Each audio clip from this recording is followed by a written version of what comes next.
Well, hey, I want to start off with a story this week. If you don't know what this is, if this is crossing your feed, like what is this? This is basically a chance for us to take the sermon and go a little bit deeper. Maybe well, it's frankly, I get to share some things I didn't get to share in the sermon. So I got a story right here that is about some presidents. Now, don't worry about this, but President Eisenhower had died and had asked Nixon to do his eulogy. And so if you can picture Nixon and this other guy kind of walking through, what would I say? What would I say in this eulogy? And here's what Nixon is quoted as saying, not in the eulogy, but in his processing of it. Everybody loved Ike. Everybody loved Ike. But the reverse of that was that Ike loved everybody. So what he said, he's processing. We do this, thinking out loud. Yeah, everyone loved Ike and he loved everybody. He never hated his critics, not even the press. He'd just say, I'm a little puzzled by those fellows.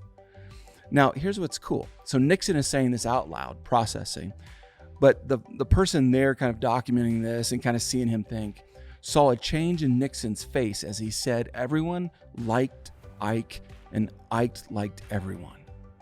Nixon then realized, I don't think what I'm saying out loud is true. Maybe you've been there before, processed out loud going, wait a minute, I don't think I actually believe that. And what he looked into, and this is pretty cool, Nixon began to realize, wait a minute. It wasn't that Ike loved everyone and everyone loved Ike. Ike seemed to have self-control over his frustrations.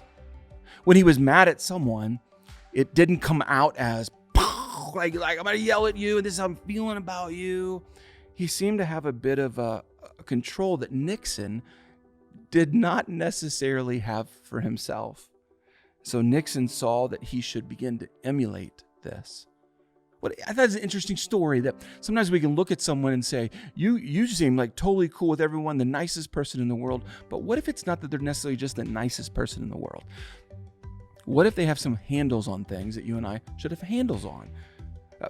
I did some more study, and here's another quote from a guy named Oliver Berkman. We've built a world that's extremely good at generating causes for anger, but extremely bad at giving us anything constructive to do with it. What I'm trying to bring up with you is you and I see anger, feel anger. In fact, many articles will tell you right now, our anger level is accelerating, has been over decades, that we're perhaps the angriest we've ever been. So here, I talked about fear in the sermon.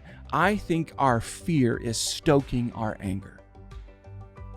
I think what we're afraid of, deep internally, things that we have a lot of uncertainty about and we're fretting about, we manifest that fear in anger. So if I was to give you any kind of wisdom out of this sermon that I didn't talk about in the sermon, is if you're afraid of something, okay, that's fine. There's a lot of things to be afraid of right now. We're still in the midst of this pandemic stuff, but maybe it's you going to school, going out and about. Maybe it's financial, marriage, whatever you have a fear. Here's the danger that lies ahead of you is, are you going to let that fear turn into an anger where you actually begin to push people away? Ephesians 4, verse 25 and on. So stop telling lies.